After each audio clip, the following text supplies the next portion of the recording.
आप सभी लोगों का फिजिक्स फैक्टर चैनल में स्वागत है। सब्सक्रिप्शन फ्री है बच्चों, तो सब्सक्राइब करें मेरे यूट्यूब चैनल को और बेल बटन दबाना बिल्कुल मत भूलना, जिससे आपको मिलेंगे फिजिक्स के सारे लेटेस्ट वीडियो सबसे पहले।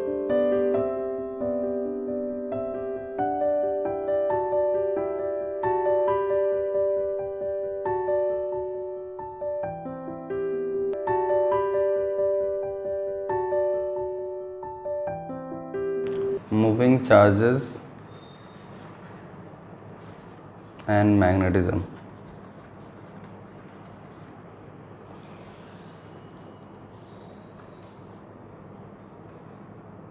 Alright, let me brief you about this chapter. First of all, what exactly you are going to study in this chapter.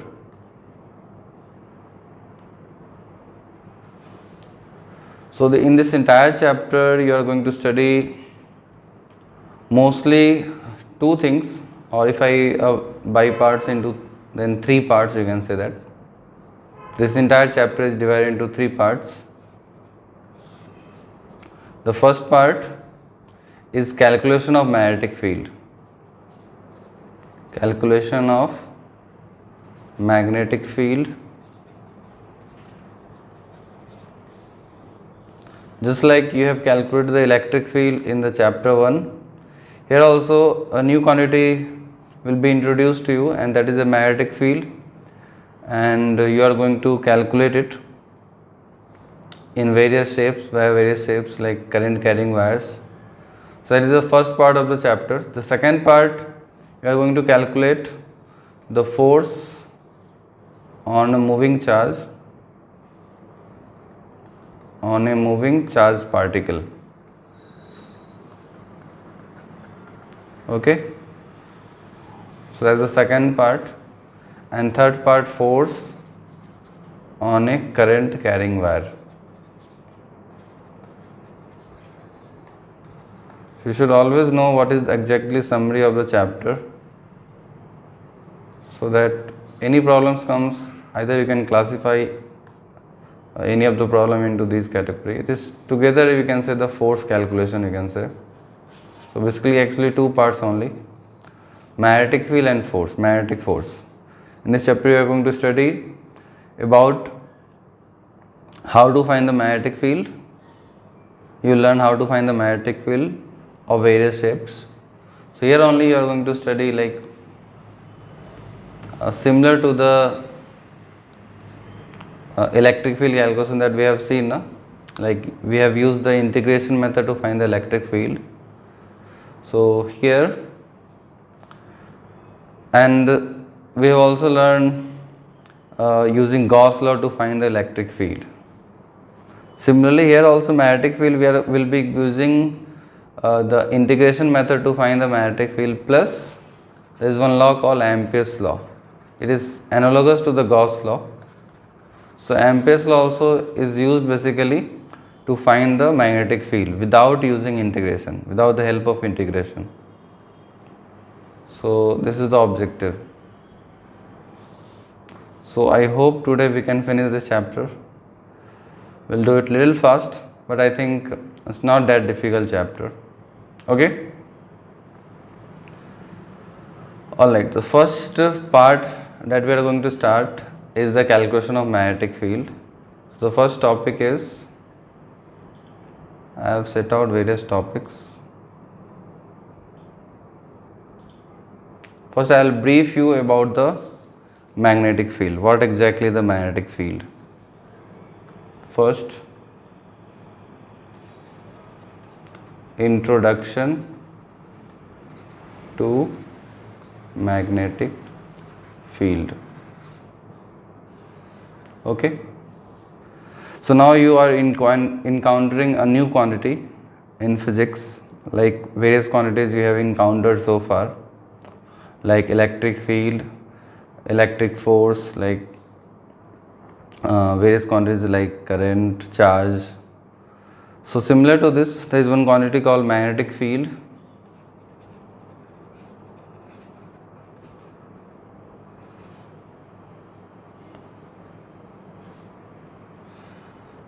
So it is a vector quantity, we represent with B symbol. Just like electric field is a vector quantity, And you remember how we define the electric field? How we define the electric field? We define electric field by saying that it is a property of charged particle, okay? Like every charged particle having a nature to have an electric field around it. Similarly, magnetic field also is a property of something. Can you guess what is the property? It is the property of what? अच्छा, मैं थोड़ा हिंदी में बोल रहा हूँ, मतलब English में बोल रहा हूँ, हिंदी में मेरे को बोलना है। कल कोई लेक्चर नहीं होगी, आज आई होप हम इसको काफ़ी हद तक फिनिश कर देंगे, जो बच जाएगा उसको हम परसों करेंगे, ठीक है शाबाश। ठीक है, मैं भूल जाता हूँ एक्चुअली एक्सप्लेन करते समय कि मेरे को हिंदी में एक्सप्लेन करना है, हिंदी इंग्लिश दोनों मिक्स करके एक्चुअली, ठीक है। तो जैसे हमने इलेक्ट्रिक फील्ड के बारे में पढ़ा था, वैसे ही हम अब एक नया क्वांटिटी पढ़ेंगे जिसको कि बोलते हैं मैग्नेटिक फील्ड।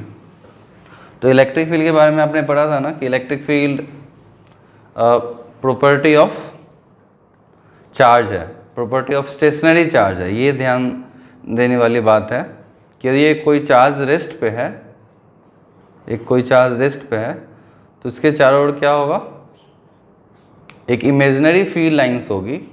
और ये फील्ड लाइंस क्या करती है एक्चुअली, इस फील्ड लाइंस का यूज़ है कि यदि कोई दूसरा चार्ज पार्टिकल को हम इसके क्षेत्र में या इसके रीजन में आप रख दोगे दूसरे चार्ज पार्टिकल को, तो उस पर फोर्स लगाती है ये फील्ड लाइंस, ये इसका काम है, ठीक है।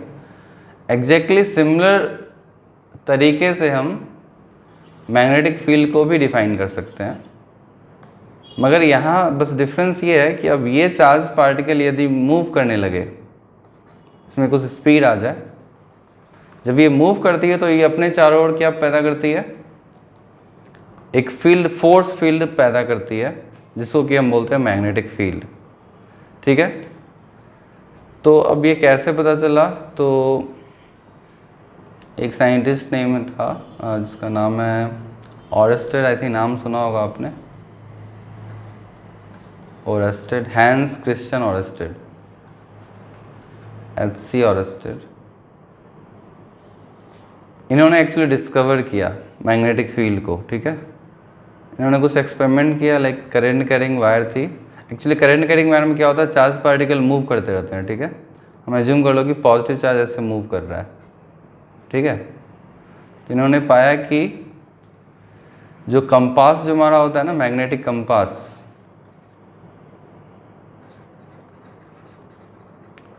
वो जब इसको आप यहाँ पे ले जाते हो तो वो डिफ्लेक्ट करता है। तो जब डिफ्लेक्ट करता है तो इससे उन्होंने कंक्लूजन निकाला कि करंट कैरिंग वायर के आसपास ज़रूर कुछ उस तरह का कोई फोर्स फील्ड है जो इसको डिफ्लेक्ट कर रहा है। तो उसी फोर्स फील्ड को उन्होंने नाम दिया था मैग्नेटिक फील्ड। और इवन आयरन नेल्स वगैरह स्प्रिंकल करके देखा गया तो मैग्नेटिक फील्ड कुछ इस तरह से सर्कुलर नेचर में पाया गया। फील्ड लाइन जो है ना, ऐसे कुछ सर्कुलर नेचर में पाया गया। तो इस तरह से मतलब ओरिजिन हो गया, मतलब मैग्नेटिक फील्ड का। धीरे धीरे फिर इस पर थ्योरीज आती गई, ठीक है। तो बेसिकली मैग्नेटिक फील्ड हम डिफाइन कर सकते हैं, it is the property of moving charge particle. It is the property of moving charge particle by virtue of which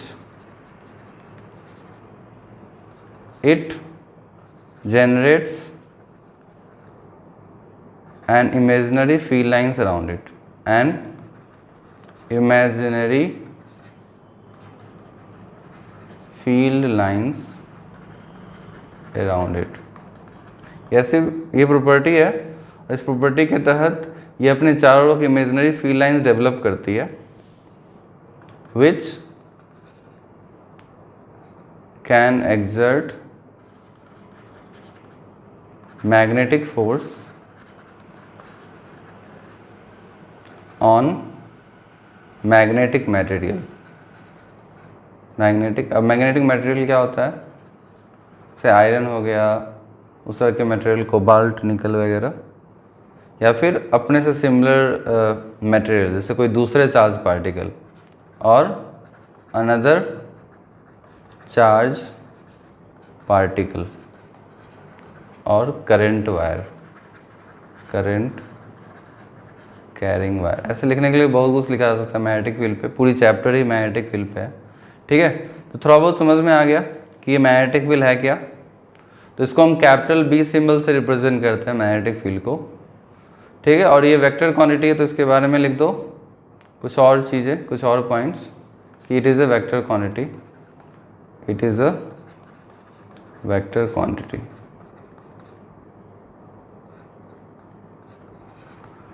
ये वेक्टर क्वांटिटी है, और तो इसकी मैग्नीट्यूड और डायरेक्शन दोनों होगी। तो अब मूविंग चार्ज पार्टिकल से आप थोड़ा नज़दीक जाओगे तो मैग्नीट्यूड ज़्यादा होगा, दूर जाओगे तो मैग्नीट्यूड कम होगा। ठीक है, अभी हम चार्ज पार्टिकल की बात नहीं करेंगे, अभी हम करंट कैरिंग वायर की बात करेंगे, magnetic field due to current carrying wire. ठीक है, ये वेक्टर क्वांटिटी, इसकी डायरेक्शन कैसे निकालते हैं? Direction of magnetic field is calculated by drawing a tangent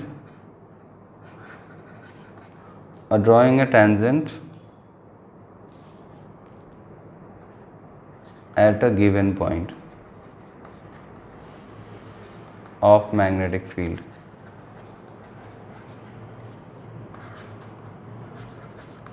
direction कैसे निकालोगे? सपोज हमारा ये सर्कुलर मैग्नेटिक फील्ड लाइंस है। ठीक है,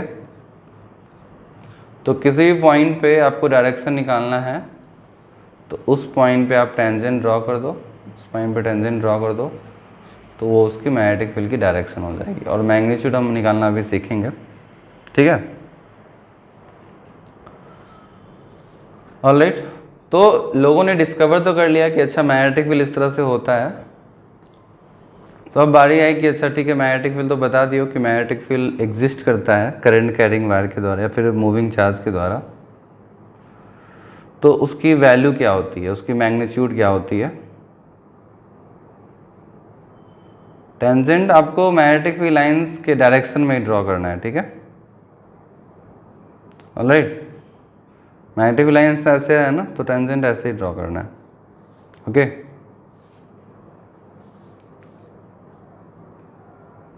एक तरह से ये हुआ कि सर्कुलर मोशन है ना, सर्कुलर मोशन में यदि पार्टिकल्स मूव कर रहा है तो उसकी वेलोसिटी की डायरेक्शन कैसे निकालोगे?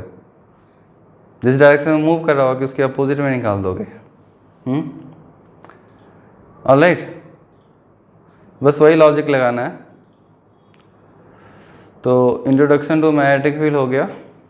हमारा नेक्स्ट टॉपिक है, हाँ, अब मैं बात कर रहा था कि अच्छा ठीक है, मैग्नेटिक फील्ड का डिस्कवरी हो गया, मैग्नेटिक फील्ड के बारे में जान लिया हमने। और इसके यदि यूनिट की बात करो तो यूनिट क्या होता है इसका? इसकी एसआई यूनिट, एसआई यूनिट, हाँ, टेस्ला। इसको हम कैपिटल टी से रिप्रेजेंट करते हैं, तो इसका एसआई यूनिट टेस्ला है। जस्ट लाइक फोर्स का न्यूटन होता है, वैसे ही टेस्ला एक साइंटिस्ट का नाम है। और एक और इसका यूनिट है जिसको कि हम बोलते हैं वेबर पर मीटर स्क्वायर, तो इसको भी आप याद रख सकते हो। तो 1 टेस्ला, जस्ट लाइक न्यूटन को हम ऐसे भी लिख सकते हैं केजी मीटर पर सेकेंड स्क्वायर, वैसे ही 1 टेस्ला को 1 वेबर पर मीटर स्क्वायर लिख सकते हो।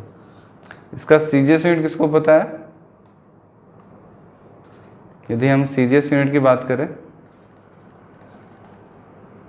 हाँ, गॉस है इसका सीजीएस यूनिट। तो सीजीएस यूनिट इसका गॉस है। एक गॉस कितने के बराबर होता है मालूम है? कितना टेस्ला होता है 1 गॉस? एनीबडी? उल्टा बोल रहे हैं आप लोग। 10⁻⁴ टेस्ला, 1 टेस्ला की वैल्यू 10⁻⁴ गॉस होती है। ठीक है, सीजीएस छोटा यूनिट है ना, तो 1 गॉस होगा 10⁻⁴ टेस्ला और 1 टेस्ला 10⁻⁴ गॉस होगा। ठीक है,